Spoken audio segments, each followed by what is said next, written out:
Kali ini gua mau kasih 5 rekomendasi kamera yang mungkin cocok buat mengisi 17-an kalian.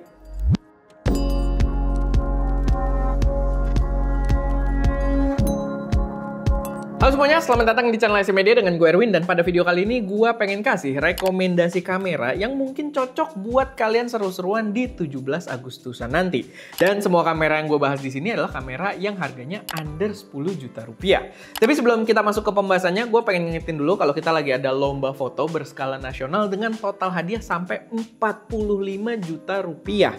Dan lombanya sendiri ini dikhususkan untuk para pengguna preset Creature kita. Kalau kalian udah beli presetnya dari tahun 2023, 2024, kalian bebas buat ikut lombanya free tanpa dipungut biaya apapun. Tapi kalau kalian belum punya, kalian bisa pakai kode voucher Merdeka buat dapet diskon ekstra lagi.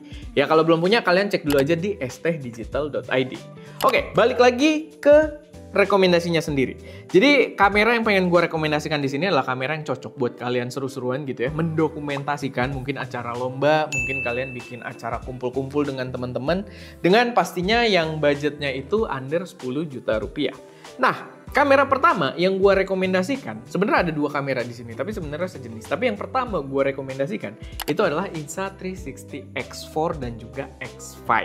Jadi ada dua kamera, tapi sejenis, dan ini beda generasi aja. Kalau kalian bisa beli yang X5 itu lebih bagus, tapi menurut gue X4 pun itu masih sangat reasonable buat dibeli dengan harga yang cukup lebih murah juga. Kenapa gue rekomendasikan kamera ini adalah karena karakternya yang merupakan sebuah kamera 360, dimana kalau lagi 17-an gitu ya, lagi lomba atau event-event seru, kalian bisa mendapatkan seluruh momen di sekitar kalian. Jadi kalian bisa lihat videonya itu menyeluruh, dia merekam ke segala arah, dan kalian tinggal pilih aja setelah proses perekamannya. Nah, kenapa krusial untuk pilih yang X4 atau X5 gitu ya, yang X4 ke atas? Karena koneksinya dengan smartphone itu jauh lebih cepat dibandingkan X3 ke bawah. Jadi ketika kalian udah rekam, kalian kan harus reframing lagi videonya. Dan kalau kalian pakai kayak X3 ke bawah, itu prosesnya agak panjang dan lumayan lemon. Sedangkan dari zamannya X4, begitu juga ke X5, itu udah jauh lebih lancar. Dan gue bisa sangat merekomendasikannya ke kalian. Belum lagi kalian juga bisa dapat karakter gambar yang bener-bener unik ya, ala-ala third person gitu. Kalian bisa pakai tongsis, tapi tongsisnya nggak kelihatan. Atau kalau kalian sekedar kayak morning ride gitu kan, atau naik mobil, kalian bisa pegang pakai tongsis juga dan menghasilkan gambar ala-ala third person shooter gitu ya. Jadi menurut gue ini adalah kamera yang seru buat kalian seru-seruan di hari kemerdekaan nanti. Sama plusnya untuk yang X5, walaupun gue belum pernah bahas yang X5, tapi maksudnya belum ada review sendiri ya. Tapi ini adalah kamera yang lumayan seru karena kamera 360 itu salah satu poin beratnya adalah anxiety, karena lensanya nongol banget gitu kan di luar, dan kita takut kadang kalau kegores atau semacamnya. Nah, di generasi X5 itu kelebihannya adalah lensanya bisa diganti. Kalau misalkan kita ada satu hal yang tidak diinginkan gitu kan, ada jatuh lah atau kecelakaan atau apa, itu lensanya bisa buat diganti. Jadi itu salah satu poin jual yang sangat kuat dari Insta360 X5. Tapi balik lagi, kalau kalian budgetnya nggak terlalu cukup atau pengen agak irit, ya X4 pun udah sangat cukup. Lalu rekomendasi yang kedua adalah DJI Osmo 360. Ini adalah kamera dengan karakter yang sama, kamera 360, record sekitar gitu kan, dan kita harus reframing lagi sesudahnya. Kita bisa nangkep semua momen dan tinggal kita pilih ketika kita pengen posting di social media. Cuman bedanya ini adalah dari DJI. Yang gue lihat punya karakteristik bentuk bodi yang agak berbeda ya. Dia agak kotak dibandingkan Insta360 yang lebih memanjang. Cuman sayangnya memang si DJI ini dia adalah generasi pertama untuk kamera 360 mereka. Jadi ya tidak se-advance X5 yang udah bisa ganti lensa gitu kan. Ini adalah first try-nya DJI. Tapi menurut gue dari segi harga lumayan oke buat dipertimbangkan, dan mungkin ini bisa jadi salah satu solusi juga kalau kalian lebih percaya dengan brand DJI gitu ya. Karena DJI udah lumayan lama berada di Indonesia, udah punya drone, udah punya action cam juga, udah lama banget pokoknya. Dan ya mungkin kalian lebih percaya kamera ini bisa juga kalian pertimbangkan. Cuman memang sayangnya gue belum ada pembahasan juga, belum ada review dari kamera ini, karena ketika gue bikin video rekomendasi ini, gue belum dapat akses dan kameranya belum bisa dibeli juga. Jadi gue mau beli sendiri pun itu belum diperbolehkan. Jadi ya kalian tungguin aja. Mungkin kalau nanti barangnya udah tersedia, gue bisa bikinin reviewnya.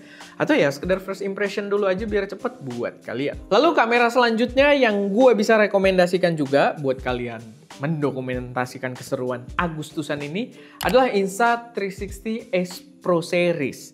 Jadi ini adalah action cam. Kalau tadi sebelumnya yang kita bahas adalah kamera 360, ini adalah action cam normal, dimana dia punya kelebihan juga. Pertama, kalau kalian pengen dapat gambar yang karakternya ya normal gitu ya, kayak kamera flat aja, tanpa harus kalian reframing lagi gitu kan, tanpa harus kalian pilih-pilih dari total 360, harusnya bisa lebih singkat gitu dengan menggunakan sebuah action cam.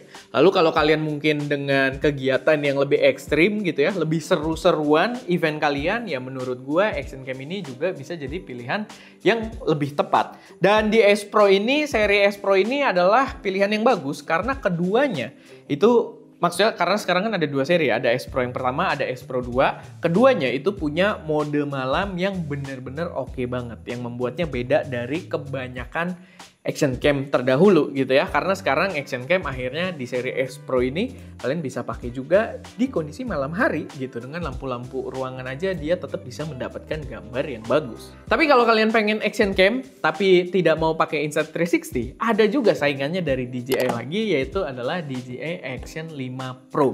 Dan ini gue bisa sangat rekomendasikan juga karena kamera ini, si Action 5 Pro ini, ya selain dia action cam dengan body yang kuat juga buat dipakai ekstrim, dia juga sama udah membawa sebuah mode malam gitu ya. Dia bilangnya apa ya namanya? Pokoknya ada dia mode malamnya Super Night. Yaitu pokoknya ada mode malamnya, bisa dipakai juga di malam hari. Cuman untuk generasi sebelumnya Action 4 Pro itu belum ada.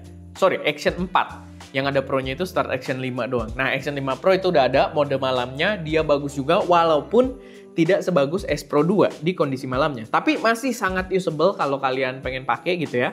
Sama kelebihannya kalau kalian pakai di siang hari, dia bisa menggunakan satu mode yang disebut dengan D-Lock M, mode color profile-nya. Dimana D-Lock M ini kalau dipasangin LUT kita, LUT yang kita develop buat DJI Pocket 3, itu bisa menghasilkan warna yang karakternya itu mirip banget dengan kamera mirrorless. So kalau kalian lebih prefer dengan karakteristik seperti itu, kalian bisa pilih DJI Action 5 Pro. Terakhir, tak lain tak bukan adalah kamera andalan gua, yaitu DJI Pocket 3.